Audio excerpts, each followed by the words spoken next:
అందరికీ నమస్తే, good morning, welcome to Sakshi today. ఈ రోజు వార్తలను విశ్లేషిస్తే కేంద్ర ఆర్థిక సర్వే సాక్షిగా బద్దలైన బాబు క్రెడిట్ చౌర్యం, రీసర్వే సూపర్, వైఎస్ జగన్ ప్రభుత్వం వ్యవసాయ రంగంలో తెచ్చిన విధానాలు విప్లవాత్మకం, భూములు రీసర్వే నుంచి ఆర్బీకేలు, ఈ ఫార్మర్ మార్కెట్ వంటి వినూతమైన చర్యలు, 2025-26 కేంద్ర ఆర్థిక సర్వేలో వైఎస్ జగన్ ప్రభుత్వ నిర్ణయాలకు ప్రశంసలు, భూముల రీసర్వే ప్రాజెక్టు 2021లో ఏపీలో ప్రారంభం, 6,901 గ్రామాల్లో రీసర్వే పూర్తి, 81 లక్షల కమతాలు తిరిగి సర్వే, సుమారు 86,000 సరిహద్దు వివాదాలు పరిష్కారం, దాదాపు 15,000 మంది సర్వేయర్ల నియామకం, రైతులకు పైసా ఖర్చు లేకుండా అత్యాధునిక టెక్నాలజీతో రీసర్వే, తొలిసారి డ్రోన్లు, రోవర్లు, విమానాల వినియోగం, భూములకు జియో హద్దులు, పట్టాదారు పాస్ పుస్తకాలపై క్యూఆర్ కోడ్లు, ట్యాంపర్ ప్రూఫ్ డిజిటల్ టైటిళ్ల జారీ, 23-24 మహిళల సారథ్యంలో ఏపీలో పెద్ద ఎత్తున పరిశ్రమల నమోదు, సింగిల్ విండో విధానంతో సులభంగా పారిశ్రామిక అనుమతులు, ఏపీలో ప్రపంచ స్థాయి బల్క్ డ్రగ్ పార్కు ప్రోత్సాహం, పంట ఉత్పత్తులకు మంచి ధరలు లభించేలా ఈ ఫార్మర్ మార్కెట్ విధానం, కొనుగోలుదారులకు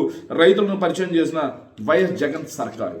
నిజంగా జగన్మోహన్ రెడ్డి గారి పరిపాలన విభజిత ఆంధ్రప్రదేశ్లో స్వర్ణయుగం అనడానికి ఇంతకు మించి ఏమన్నా ఉందా? రైతులకు సంబంధించి ఆర్బీకే సెంటర్ల గురించి, ఈ ఫార్మర్ మార్కెట్ గురించి, నేరుగా రైతులకే ఎవరైతే కొనుగోలుదారుల్ని పరిచయం చేయడం గురించి కేంద్ర ఆర్థిక సర్వేలో నిర్మలా సీతారామన్ గారు ప్రవేశపెట్టే బడ్జెట్కు ముందు వచ్చేటువంటి కేంద్ర ఆర్థిక సర్వేలో చెప్పారంటే, జగన్మోహన్ రెడ్డి గారి సర్కార్ ఏదైతే ఉందో రైతులకి పండగ లాంటిది అని చెప్పి అక్కడ క్లియర్గా చెప్పినట్టు కదా. అయినా సరే తప్పుడు మాటలు మాట్లాడతారు, సిగ్గు ఎగ్గు ఏం ఉండగలిగ. ఇకపోతే resurvey, land titling act resurvey అనేది ప్రపంచవ్యాప్తంగా ఎంతోమంది ఆర్థికవేత్తలు దాన్ని కొనియాడుతూ ఉన్నారు. ఆ ఏదైతే రీసర్వే, అదేవిధంగా ల్యాండ్ టైటిలింగ్ యాక్ట్ డ్రాఫ్ట్ సిద్ధం చేసిన నీతి ఆయోగ్, దాన్ని జగన్మోహన్ రెడ్డి గారు పక్కాగా ఎలాంటి వివాదాలు రాకూడదు అని చెప్పేసి తీసుకొస్తే, దాని మీద విషం జిమ్మినటువంటి ఈ విషనాగులు, ఈ పచ్చనాగులు, అదేవిధంగా ఈ చంద్రబాబు, ఈ లోకేష్, ఈ పవన్ కళ్యాణ్ ఈరోజు ఎవరికి సమాధానం చెప్తారు? సమాధానం చెప్పుకోకపోగా మళ్ళీ మాది అని చెప్పి చెప్పుకుంటున్నారంటే, ఇంతకు మించిన సిగ్గుమాలిన బతుకు ఎవరైనా బతుకుతారా? దానికి సమాధానం చెప్పాలి. వీళ్ళు resurvey, land titling act super అంటున్నారు, ఈరోజు రైతుల భరోసా కేంద్రం సూపర్ అంటున్నారు.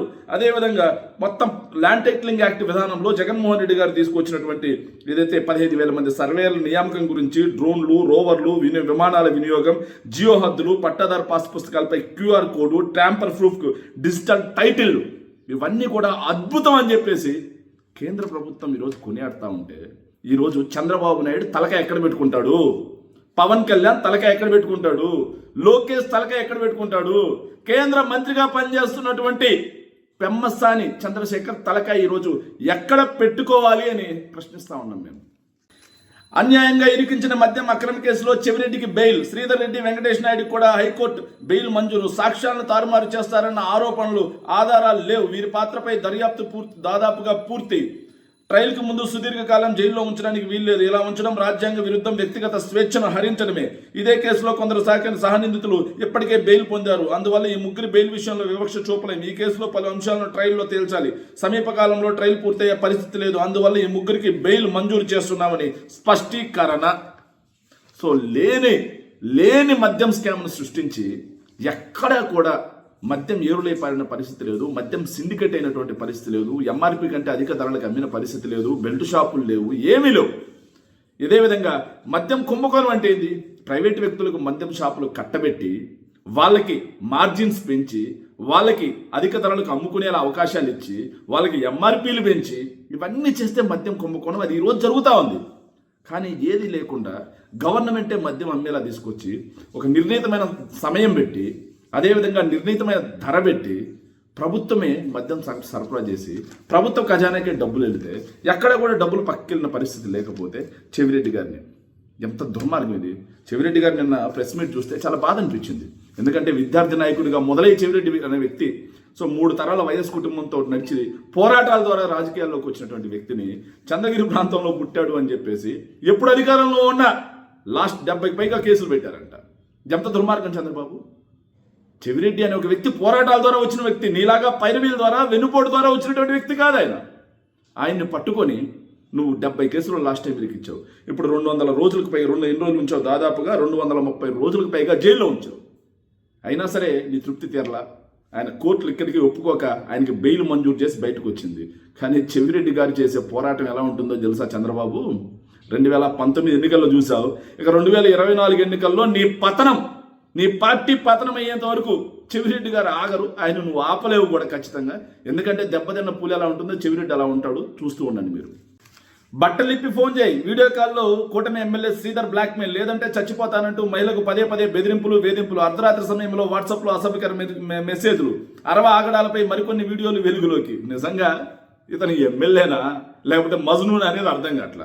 రోజుకో వీడియో పెట్టుకొస్తా ఉంది. అంటే 500 రోజులు ఎమ్మెల్యేగా ఉంటే 500 రోజులు న్యూడ్ వీడియోలు చేసుకోవడే పనిగా పెట్టుకున్నట్టున్నాడు. ఇతనికి వేరే పనే లేదు. ఇక రైల్వే కోర్టుకు సంబంధించినటువంటి నియోజకవర్గ పనులు మొత్తం గాలికి వదిలేసి ఆ స్త్రీతో వేధింపులు చేయడానికి, ఆవిడతో న్యూడ్ వీడియో కాల్ మాట్లాడడానికి ఇతను టైం పెట్టుకున్నట్టున్నాడు. దుర్మార్గం ఏంటంటే రాత్రి వీడియో కాల్ చూసాం. ఎంత దుర్మార్గం అంటే చేతులు కోసుకుంటున్నాడు. నువ్వు ఎమ్మెల్యేనా, కాలేజ్ స్టూడెంటా, ఏందా ఈ దరిద్రం అసలు? సో ఈ జనసేన వాళ్ళు ఏమో మళ్ళీ ఆవిడ గురించి మాట్లాడతారు, ఆ అమ్మాయి గురించి. ఆ అమ్మాయిని నీకు ట్రాప్ చేసింది హనీ ట్రాప్ అంటే మరి ఈడెందుకు బెదిరిస్తాడు? మరి ఇతను ఎందుకు ఆ చేతులు కోసుకొని ఎమోషనల్ బ్లాక్మెయిల్ చేస్తాడు? దానికి సిగ్గు శరం లేకుండా ఇంకా ఇలాంటి పనికి మాలినటువంటి వ్యక్తుల్ని, పనికి మాలిన ఎమ్మెల్యేలని జనసేన పార్టీకి చెందినటువంటి వ్యక్తులు సపోర్ట్ చేస్తున్నారంటే ఆ పార్టీ ఎలాంటిది, ఆ పార్టీ సిద్ధాంతం ఎట్లాంటిది, ఆ పార్టీలో ఉన్నటువంటి వ్యక్తులు ఎంత దరిద్రమైన వ్యక్తులు అనేది ఇంకా కూడా అర్థం కావట్లేదా? ప్రజలు నవ్వుకుంటున్నారనే యావలేదు, ప్రజలు అసహించుకుంటున్నారనే యావలేదు, మహిళా లోకం చెప్పుతో కొట్టే పరిస్థితి తెచ్చుకున్నారనేది ఏమీ లేదు. ఎప్పటికీ నిస్సిగ్గుగా వాడికి మీరు సపోర్ట్ చేస్తా ఉన్నారంటే మీ అంత దుర్మార్గులు ఇంకెవరు ఉండరు. Thank you. మళ్ళీ ఏ ప్రచారానికి నేమెత్తాడు? కూటమి మహాపాపం నిజం, దేవదేవుని దివ్య ప్రసాదంపై విష ప్రచారం పాపం చంద్రబాబుదే అంటూ ఒక వార్త చూస్తే ఆ వార్తలో పిడుగురాల్లా వినుకొండ పట్టణాల్లో ఫ్లెక్సీలతో టీడీపీ నీచ రాజకీయం అడ్డగోలుగా దొరికిపోయి సిగ్గు ఎగ్గు లేకుండా బోలేబాబా డైరీని తీసుకొచ్చింది మీరే. బోలేబాబా డైరీకి సంబంధించి హర్ష అని చెప్పేసి డైరీ మీరు తీసుకొస్తే దాంట్లో ప్రమాణాలు మ్యాచ్ అవ్వట్లేదు అని చెప్పి దాన్ని బ్యాన్ చేసింది మేము. అదేవిధంగా ఎక్కడ జంతుకు కలిసిందని చెప్పలా.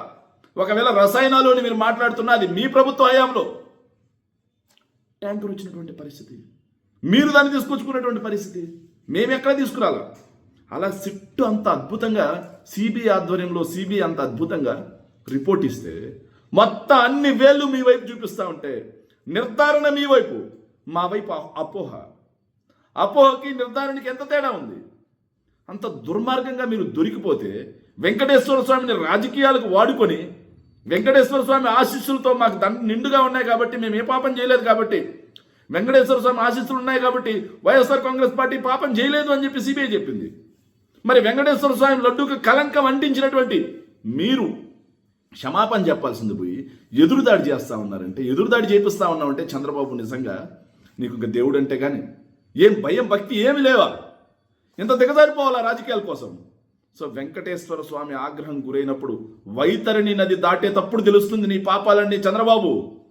వైతరిణి నది దాటేటప్పుడు నువ్వు చేసిన ఒక్కొక్క పాపం ఏదైతే ఉందో, ఆనాడు మామ చంద్రబాబు ఏదైతే ఎన్టీఆర్ గారికి వెన్నుపోటు పొడిచిన నాటి నుండి ఈ రోజు వరకు నువ్వు చేసిన ప్రతి ఒక్క పాపం పండినప్పుడు వైతరిణి దగ్గర ప్రతి పాపానికి ప్రక్షాళన శిక్ష అనుభవిస్తావు. ఆ రోజు పశ్చాత్తాపడతావు చంద్రబాబు, ఎందుకు నేను దేవుడితో పెట్టుకొని ఇంత తప్పు చేశానా అని.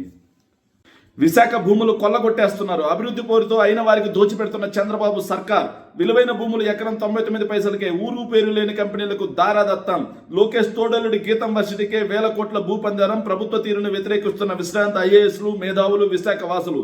అయినప్పటికీ అహంకారంతో భూపంజరం ఆపని కూటమి ప్రభుత్వం 99 పైసలకి ఎకరం కాదు మొత్తం భూమే ఇచ్చేస్తానని లోకేష్. 2014-19లోనూ రికార్డుల ట్యాంపరింగ్తో భూకుంభకోణాలు. ఇప్పుడేమో నచ్చిన కంపెనీలకు అడ్డగోలుగా భూకుంభకోణాలు. నమ్మి ఓట్లేస్తే విలువైన భూములు అన్యాక్రాంతం చేస్తారన్న విశాఖ వాసుల ఆందోళన.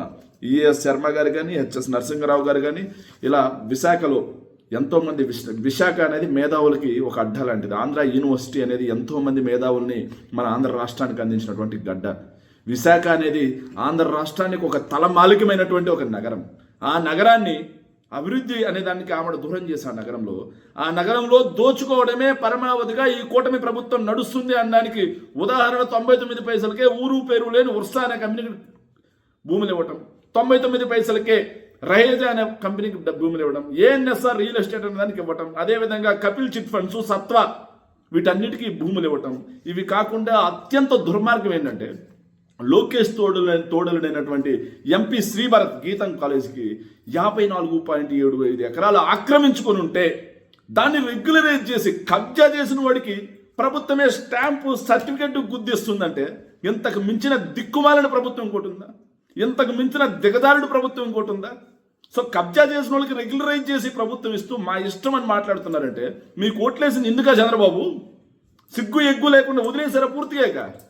వదిలేసి విశాఖలో ఏదైతే సుప్రీంకోర్టు తీర్పులకు కూడా వ్యతిరేకంగా గీతంకు చెందినటువంటి 54.79 ఎకరాల భూమిని అజెండాలో పెట్టి మరి వాళ్ళకి రెగ్యులరైజ్ చేసి వాళ్ళకి బదలాయిస్తూ ఉన్నారంటే ఇక విశాఖ వాసులు కొట్టే దెబ్బ మామూలుగా ఉండదు చంద్రబాబు. ఎందుకంటే నీ అరాచకాలు పేటైపోతా ఉన్నాయి. విశాఖ వాసులు కరెక్ట్ కర్రు కాల్చి వాత పెట్టాలంటే బుద్ధి చెప్తారు మీకు.